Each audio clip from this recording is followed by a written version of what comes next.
Biyyoonni akka Itoophiyaatti mirga ulaa galaanaa gaafatan danuu ta'ullee kan milkaa'an jiru laata gaafiin jettus jirti. Itoophiyaan biyya jalqabaa fi kophaa isii gaafii ulaa galaanaa argachuuf biyyoota ulaa galaanaa daangeessan gaafattee mitis jedhan. Itoophiyaan biyyoota kaanirraa wanni adda godhu garuu abbummaa ulaa galaanaa dhabdee turte deeffachuu fi humna waraanaa achirratti ijaaruu barbaadu isiitis jedhama.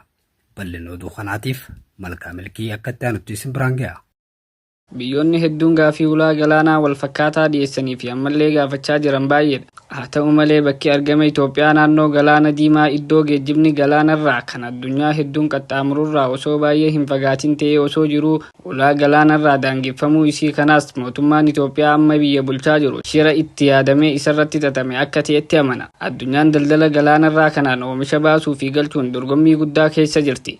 Kanaaf biyyoonni ulaa galaanaa hin qabne kallattiinis ta'e al-kallattiin karaa ittiin rakkoo kana furatan soqochaa jiru. Biyyoonni ulaa galaanaa hin qabne karaa dippiloomaasii waliigalteewwan yookiin jiddu seentummaa dhaabbilee naannootiin kanneen gaafii isaanii milkeessanis jiru. Biyyi Afrikaa baay'ina uummataan sadarkaa lammaffaa irra jirtu Itoophiyaan Eertiraa irraa cituu hordofee eega bara 1993 biyya lafaan marfamte taatee as yookaan immoo karaa galaanatti ittiin baatu hin qabne taatee bubbultee jirti. Sababa kanaafis Jibuutiif qaraxa guddaa kafaluun buufata doonii Jibuutii fayyadamaa jirti. Gaafiin mirga ulaa galaanarraa argachuu irratti seerri idil-addunyaa na deeggare jechuun eega yeroo dhiyootti as gaafii kana ibsuun gama biyyoota ollaa biraattis xiyyeeffannoo keessa galtee jirti.